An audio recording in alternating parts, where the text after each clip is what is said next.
afterwards.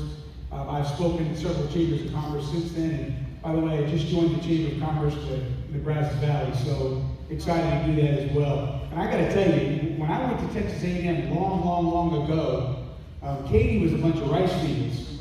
I had a friend of mine who lived out here. We came out to his place, and you could see the lights of Houston from his place out here in Katy. It's amazing how this place has grown, both peacetime and in wartime. And I learned a lot of good lessons along the way. And these are the kinds of lessons that I think transcend any career field you may go into. I used them in the military, and I use them to this day at Texas A&M University, where I work with 75,000 18 to 22-year-olds. That's right, 75,000 of them. There have been a few days there where I thought being in combat was a lot easier. But I use those lessons today, and I hope I can impart something to you that you might be able to use in your day-to-day work with people, because leadership is not easy. And I used to tell this to all of my junior leaders, especially if you're getting ready to deploy. It ain't easy. If it were easy, everybody could do it. Not everybody can. There's an art and a science to it, but it's important that we do this right. And I think today, our nation needs leadership probably more than ever before in our country's history. Good leadership. Amen. And it's up to us to not only be that example, but also teach our young people what good leadership looks like. So I'm going to share just a few lessons I've learned. I could spend hours talking about the lessons I've learned throughout my career, but I'll share just a few with you, and then I'll finish up with a story, and then I'll let you get on your way. First slide, please. Now, I graduated in 1979 from Texas A&M University, and I graduated in the morning, and that afternoon I got commissioned in the United States Army at G. Raleigh White Coliseum at Texas A&M University, which is no longer there. I was a physical education major, PE. That's not petroleum engineering, that's physical education. You know, people used to say, PE, petroleum engineering, yeah, something like that, close. But G. Raleigh White Coliseum is no longer there.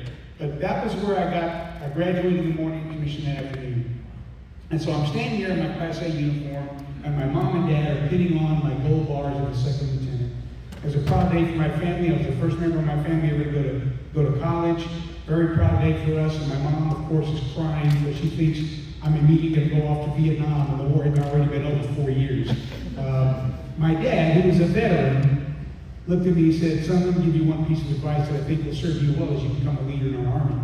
And I said, "What's that, Dad?" He said, "Take care of your men, and your men will take care of you." And that has served me well for almost 45 years of leading organizations, whether it was peacetime or wartime, whether it was a 12-man platoon or overseeing 75,000 students. You take care of your people, and your people will take care of you. And when I say take care of your people, I don't mean treat them like children, let them off easy, coddle them. No, you hold them to the standard. You make sure they're doing the job you pay them to do. You ensure they understand that they've got a responsibility for the job that they do, to uphold that responsibility every day. But there's something to be said about showing them that you are not just a leader, but that you're a person, and that you care about them. You would be surprised what a difference you will make in your people's lives when you walk in the morning and you say, "Hey, how you doing this morning, Joe?" Wow. The boss knows my name, and he said good morning to me.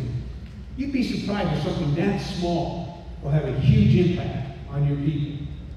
When the leader acknowledges people and treats them like people, it's amazing what a difference it'll make in their output for you. I commanded a battalion in Fort Stewart, Georgia. I was an artillery officer. We deployed to northern Kuwait, right on the Iraqi border. At the time, Saddam's Republican Guard was on the other side of the border. I deployed there with a 5,000-man brigade combat team out of the 3rd Infantry Division. I commanded all the artillery. I had 800 soldiers under my command. And if you've ever been to Kuwait, unlike Cancun, not high on my vacation list, I'll put it to you like that. Miles and miles and miles of sand. I mean, nothing out there in that desert. The average temperature when we got there was about 135 to 140 degrees every day. You just think it's been hot here recently. This ain't nothing. Just miserable conditions out there. And every day I would walk my gun line and I would talk to my soldiers. I would see how they were doing. I would check on them, make sure they're doing okay. I knew 800 soldiers by name. Every single one of them I knew by name. And the reason I was able to do that was I learned something about each of my soldiers that I could connect with them on, about something. So I knew Jones over here just had a baby. Hey Jones, how's the baby doing? You heard from the wife, everything okay back home? I knew Smith over here liked NASCAR. I didn't know anything about NASCAR, but hey, who's the hottest driver in the NASCAR circuit right now? Where's the next race? You know, something to talk about NASCAR. I knew Schmidt over here liked the Detroit Lions. And I said, man, it sucks to be you. You're a Detroit Lions fan, man. I'm a Dallas Cowboys fan. Yeah, it sucks to be me lately, the Dallas Cowboys. I'm not a big Jerry Jones fan. But I found something to connect with all of my soldiers on. I would talk to them every day. But every day, we shot. We shot during the day, we shot at night, and when we thought we were there, we shot some more. Because I was going to make sure that when the bullets started flying for real, nobody under my command could say, nobody trained me, nobody took care of me, nobody showed me what to do. I didn't know my job because nobody had prepared me. That was not going to happen. I was going to make sure that every soldier knew what they had to do when it was the toughest situation out there. I held them to the standard, but I also knew they knew I'd go to hell and back for them, and I knew they would go to hell and back for me. That's the kind of leadership that you want to try to develop in your organization. I want you to look at this picture, because I'm a soldier. I get one soldier picture in all my presentations. This is my one. I want you to know that this is called a four-man stack. This is Baghdad, 2004. All right, these four men are about to enter a room under some very dangerous conditions, because in that room are men that want to do them harm. And this is one of those things that we train over and over and over again, because if we don't get this right, good men die. I want you to notice where everybody's oriented in this picture, because what's important about this drill is that every soldier has an assigned sector of fire. And if one soldier fails to cover his assigned sector of fire, they put the entire team at risk, they put the entire mission at risk, and good soldiers could die. Now, that's the kind of organization you want to build, where everybody understands I play an important role in this organization. I am a valued member of this team. And if I don't do my part, I put the entire organization at risk. I put my friends, my co-workers at risk if I'm not doing what I need to do. Everybody in the organization needs to feel valued. They need to understand that they play an important role in your organization. And that starts with good leadership. Talk to your people and show them what good leadership is all about, and make sure they understand that they are a valued member of your team, that you care about them. You take care of your people, and your people will take care of you. Next slide. Now, one of the things I deal with every single day with these young people is dealing with adversity. Because many of the young people we get today, I won't say many, some of the young people we get today just don't have the skills to deal with disappointment, setback, failure. It just crushes them the first time they make a D on a chemistry exam. You know, I tell them, you want to see my report card from college? It's amazing how we spend a lot of time talking to them about how to deal with adversity. Because, as we all know, adversity is part of life. When I was the Commandant of Cadets, every May I would bring all the seniors into a big auditorium and I would talk to them. And I would try to share some pearls of wisdom about, life and what they were about to face as they were getting out there and getting ready to join the real world. And one of the things I would tell them was, believe it or not, the best days of your life are all out ahead of you. You may think the best days of your life are spent here at Texas A&M and going to football games and going to Northgate, which is our party area for the college kids, and making friends and doing all that. But trust me, the best days of your life are all out ahead of you. But you know what else? So are the worst days of your life. The worst days of your life are yet to come. Both personally and professionally, you are going to see some bad days out there. And you as a leader have got to learn how to deal with that. Because every leader has got to deal with adversity on a daily basis. And if you don't figure this out, it could be disastrous for you and your organization. Every leader has to figure out, how do I deal with adversity? How do I deal with those bad times are going to come our way. Because, like it or not, it's going to happen. Now, I grew up in inner city Houston. I grew up in the second ward area of inner city Houston. I boxed when I was in high school. Both of those boxers. I love boxing to this day. I'm a huge boxing fan. And I love Rocky movies. I've seen every Rocky movie ever made. Rocky 1 through 58, I've seen them all, much to my wife's chagrin. And there's a scene in the movie Rocky Balboa where Rocky's talking to his grown son, who's a young business executive, and his son is lamenting the fact that he's just not rising fast enough in the organization. He's not getting the promotions, the pay raises, he's not rising in the organization, and he blames his dad in a giant shadow that his dad's name casts. And Rocky looks at it and says, let me tell you something. Nothing is going to hit harder than life. It will beat you down and keep you there if you let it. But it ain't how hard you hit. It's how hard you can get hit and keep moving forward. How hard you can take the hits and keep moving forward. That's how winning is done. And I'll give you another one for boxing that I'll share with you because I like boxing so much. Getting knocked down is life. Getting back up and getting back into the fight is living. Everybody gets knocked down. Everybody gets knocked down. Life is a full contact sport. And it will knock you down and keep you there if you let it. But as a leader, it's up to you to decide whether you're going to lay there on the canvas, throw in the towel and say, I quit, or whether you're going to get back up, dust yourself off, and get back into this fight that we call life. Leaders get up every single time. That's what you do. For you, for your people, for your organization, for your family. You get up every single time and get back into this fight that we call life. And make no mistake about it, your people are going to watch you to see how you deal with adversity because it will cue off of you. Learn how to deal with adversity, and more importantly, teach your people how to deal with adversity because those bad times, as we all know, are going to come.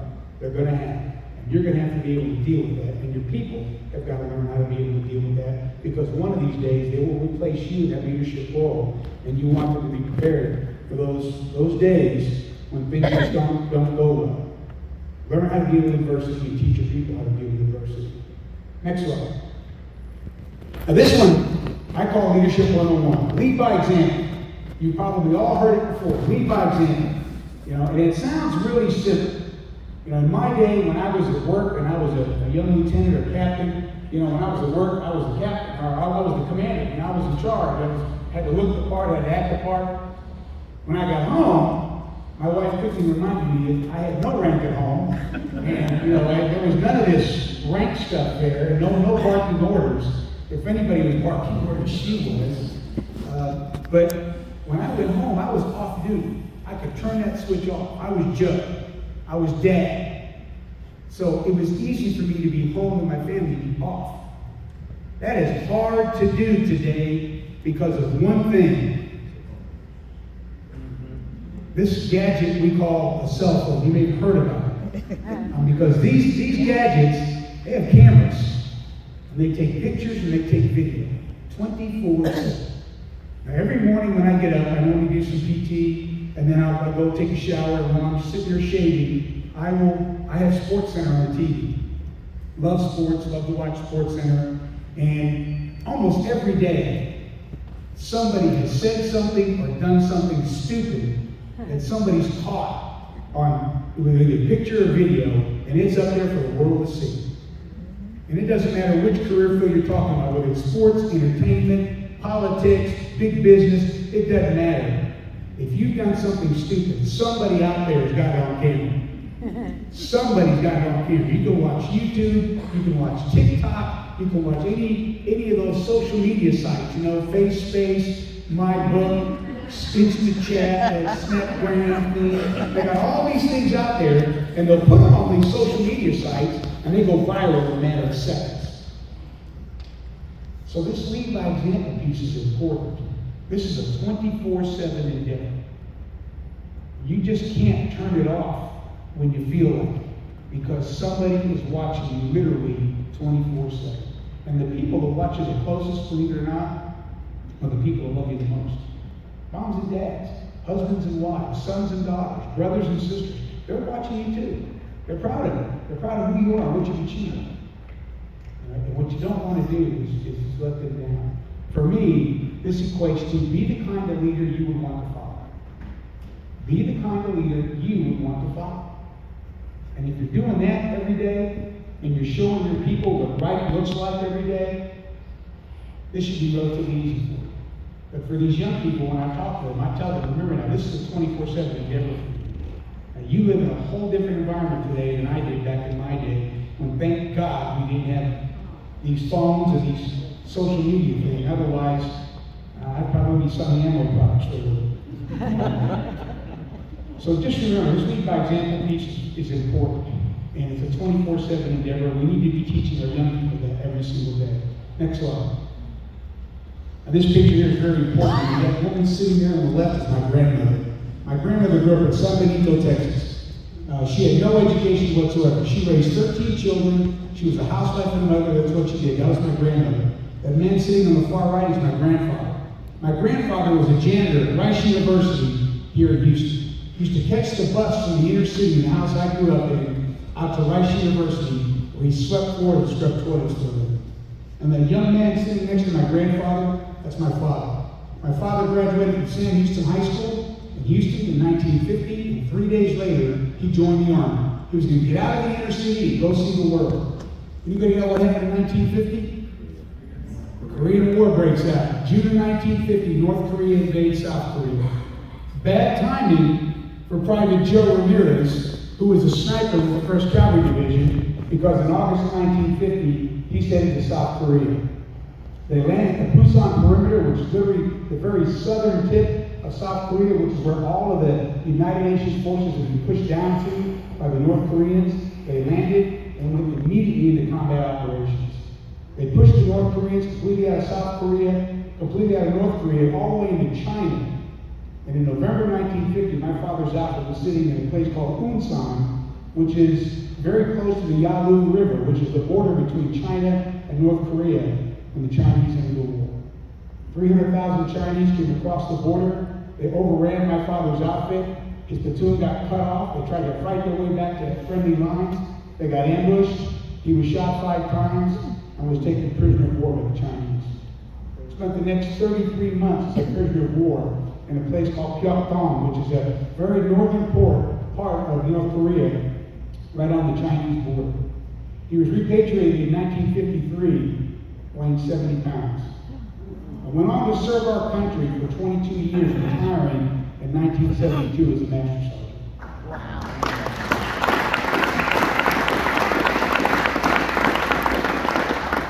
Now, I tell you that because I never forgot this the entire time that I stood in front of others as their leader. I never forgot where I come from. I never forgot what I represent. I never forgot the legacy I carry forward every day that I stand in front of others as their leader. Now, every one of you has your picture. Every one of you's got a picture that you can look at. By the way, this sits in my living room to this day. Every one of you's got a picture that reminds you of who you are and where you come from and what you represent. Don't ever do anything to bring discredit to your picture. And the people that are in it, that gave you the opportunity to do what you want to do and be what you want to be. Don't do anything to bring discredit to your picture. Now, I have 2 sons, and both of my sons served.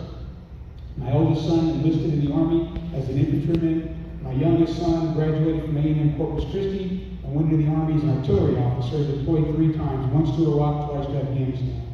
And I used to tell both of my sons that as mundane as it may seem in the morning when you put that uniform on, just remember that everything you represent is on that uniform. If all you have on is that name tag. Because that name tag for me is that right there. It's a reminder of who I am and what I represent every day. And the legacy that I carry forward every day that I'm standing in front of others as their leader. Don't ever do anything to bring discredit to your name tag. Because every one of you's got a name tag. You don't have to wear it overtly, but every one of you's got a name tag. Don't ever do anything to bring discredit to your name tag. Remember the people that gave you that name proudly and expect you to carry it forward as proudly as they did. Lead by example in everything you do. And remember who you are and where you come from every day. And carry that pride forward in everything you do every single day, especially when you're dealing with people that work for you, or people that are younger than you, people that are looking up to you as their leader.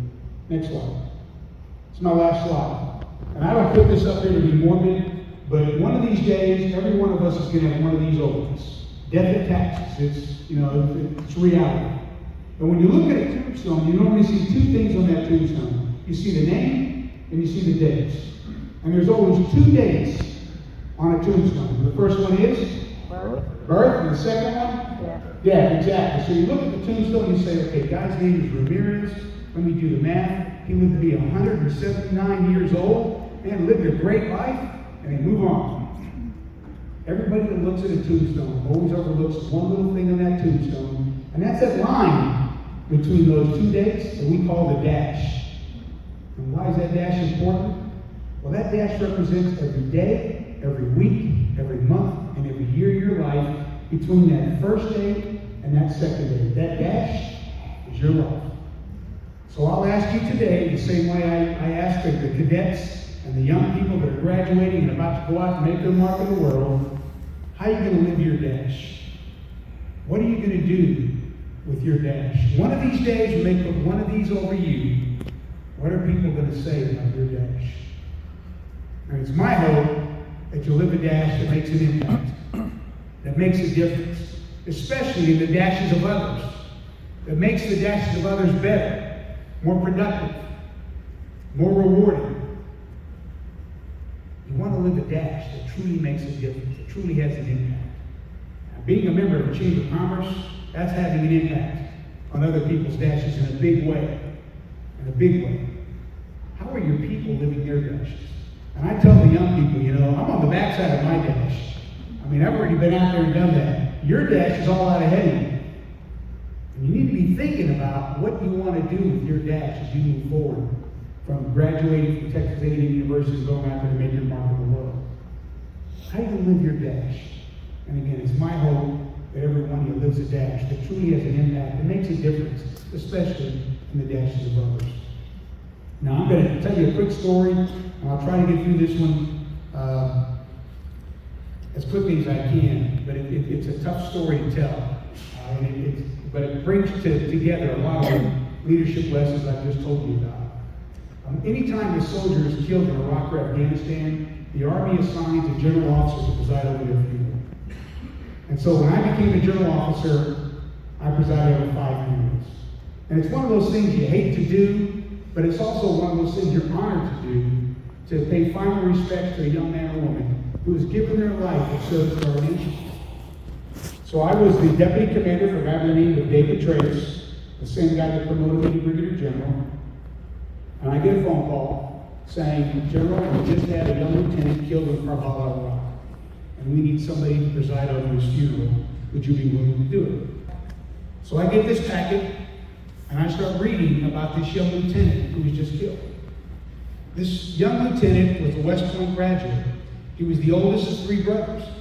He had graduated from West Point, commissioned in the Army as a field artillery officer. I'm a field artillery officer. Had gone to Fort Sill, Oklahoma for his officer basic training, and then was assigned to a parachute infantry regiment in Alaska.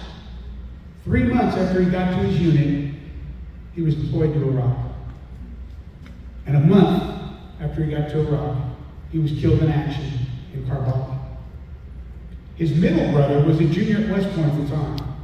And his youngest brother was in junior high, and all he wanted to do was go to West Point like his older brothers and be an Army officer. The family was from a place called Verdon, Nebraska. Small farming community, heartland of America, Verdon, Nebraska. So I find out when this young man's funeral is going to be, and I head out for Verdon, Nebraska. Now, it's January. And it's cold in Nebraska in January. I'm just telling you. I pull in this little community. There's snow on the ground. It's about 8 degrees outside, bitter cold. And in the center of the town is a little community center, and that's where they're going to hold the memorial service. So I pull up to this community center. I walk in. There are 1,500 people inside that community center to honor this young man, including the governor, the lieutenant governor, and at the time, Senator Chuck Hagel. All there to honor this young man who died in service to our nation. So I go in there and I start meeting folks and everything, and the service begins. Now, this young man had been in the West Point Glee Club and sang the song Mansions of the Lord for the movie We Were Soldiers. And if you've ever seen the movie We Were Soldiers, the movie Mel Gibson, the 7th Cavalry Regiment in Vietnam, first time that the U.S. Army had ever faced the North Vietnamese Army in 1965. Great movie. At the end of that movie, they play this song, Mansions of the Lord. Beautiful song, very mournful. This young man had been on a Glee Club at West Point that sang the song for the movie. So of course at the memorial service, they played this song. And here I am standing in front of this audience in my Class A uniform, representing the Secretary of the Army, the Chief of Staff of the Army, trying to maintain my composure as I'm listening to this beautiful song that I had heard many times before, as a former member of the 1st Cavalry Division. When the service is over with, I've got to go up and present this young man's medals to the mom and dad, who, by the way, are my age. And it really hit me as I'm looking at the mom and dad there, it hit me hard that they had just lost their oldest son, because at the time, I was the father of 2 soldiers. So I walk up there to this mom and dad, and give them these medals, knowing I'm going to fail miserably at saying anything meaningful to this mom and dad who just lost their oldest son. So I start going through, trying to say all the right words, I'm handing them the medals, and the hardest part for me was to hand that mother a gold star. And if you know what a gold star means this is a family that has lost a son or daughter during time of war. Nobody wants to be a gold star family. Nobody. And I handed this gold star to that mother, and it really, really hit me hard, because I knew this mother would have to wear this gold star the rest of her life, indicating that she had lost her oldest son in war. Well, I managed to get through all that, and then I slipped out the side door because I had to get out to the gravesite where we're going to render final military honors. So I get in my sedan, which thankfully was heated, and the graveyard is 6 miles down the road. And we start heading down the road for the gravesite. All along the side of the road, on both sides of the road, are men, women, and children holding American flags. And I got to admit, I got choked up, and I looked at my driver, and I said, you won't see this on the 5 o'clock news, but you should. Because this is our country.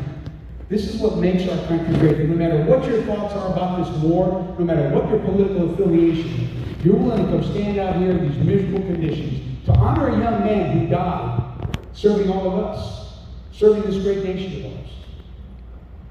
When I get out to the gravesite, there's an honor guard there from the 87th Airborne Division, strapped group of young men headed up by a master sergeant. I go up there, shake their hands, I meet all of them, and we talk about what we're going to do, and then we wait to see how many people are going to come out in these miserable conditions to the gravesite. Well, it didn't take long.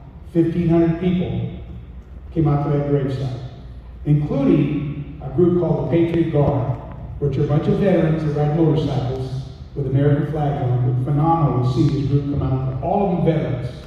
They all came out there to honor this young man. The hearse pulls up.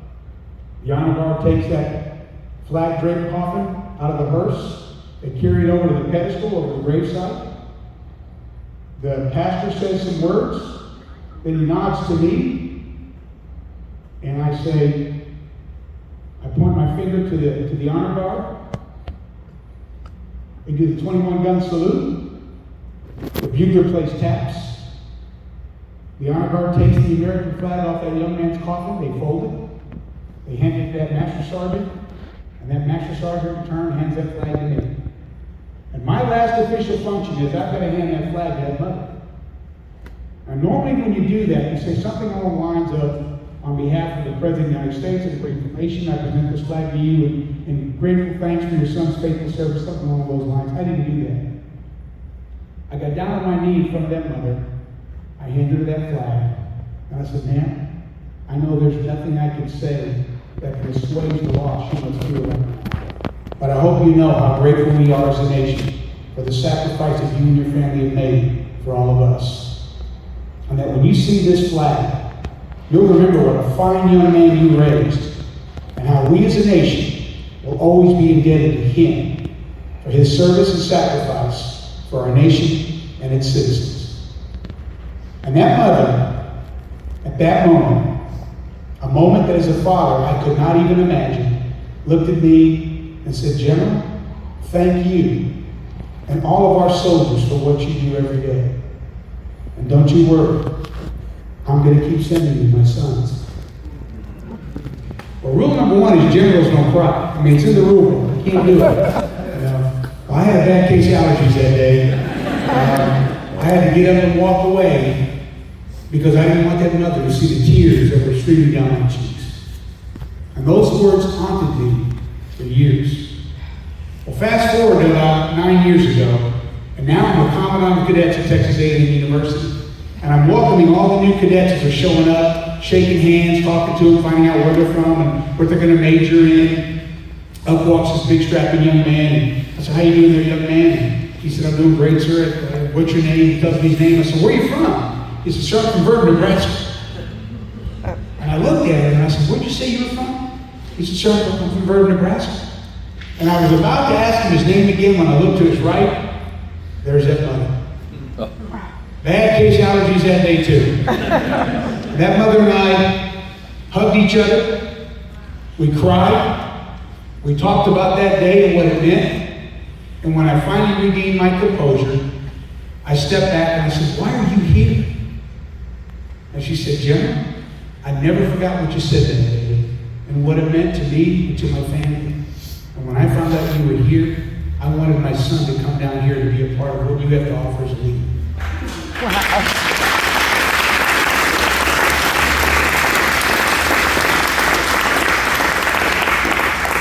Well, I looked at that young man and said, "Let me tell you something, young man. If we bring in 900 freshmen and 899 of them quit, you ain't going to be one of them. I'm going to chase you to Vernon, Nebraska, drag your ass back down here so fast it'll make your head spin." And he looked at me that day and said, "Don't worry, sir, I'm not going to quit." And he did.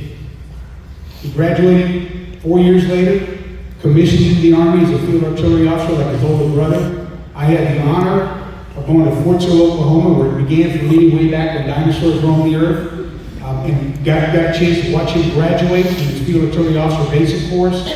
And my wife and I had the distinct pleasure and honor of going to Fort Hood to welcome him home from his deployment to Iraq.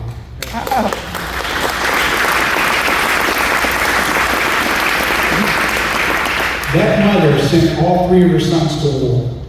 The oldest one, unfortunately, did not come back alive. The other 2 did. The other 2 are still serving today in the Army. I stay in contact with them. In fact, I'm having that young man and his mother for the Auburn game here in a couple of weeks. And while he was a cadet, that mother was a guest of mine at a football game every season. Showed her what real football was all about. Showed her what real Mexican food was all about. And more importantly, showed her what real margaritas were all about. And when he graduated, we had a little party out at the house, to celebrate. And in the middle of the party, she comes up to me, she goes, "General, you might even step outside for a minute. I've got something to give you." And I said, "Sure." So we walked outside, just the 2 of us. And she said, "I've been holding on to this for years, waiting for the right moment to give it to you, and I think now's that moment." I said, "Okay." So she hands me this box. I open the box, and inside is a framed picture of me on my knee in front of her, handing her that flag. Never knew anybody had taken that picture. Somebody obviously had. She had it blown up and framed. That picture sits on my desk to this day. I look at it every single day. And it reminds me of 2 things. The first thing it reminds me of is freedom isn't free. Freedom costs. It's expensive. And those that pay the highest price are among our best and our brightest, and we must never forget them. And the second thing it reminds me of is, as a leader, never underestimate the impact you can have on somebody else with just the smallest gesture. A kind word, a pat on the back to say you've done good, a handshake to say thank you, a hug to say I'm proud of you, looking that young person in the eye and saying, "You can do this, I have confidence in you, I know you can do this, don't quit." Sending a card or flowers, if they're in the hospital. It is amazing what those tiny gestures will do for your people or for others as a leader. It's not the big things, it's the little things that matter the most. You take care of your people, and your people will take care of you. It has been my honor to be here with you today. I thank you all for what you do for this great community and serving these citizens here every single day. God bless you, God bless the great state of Texas, and God bless America. Thank you very much.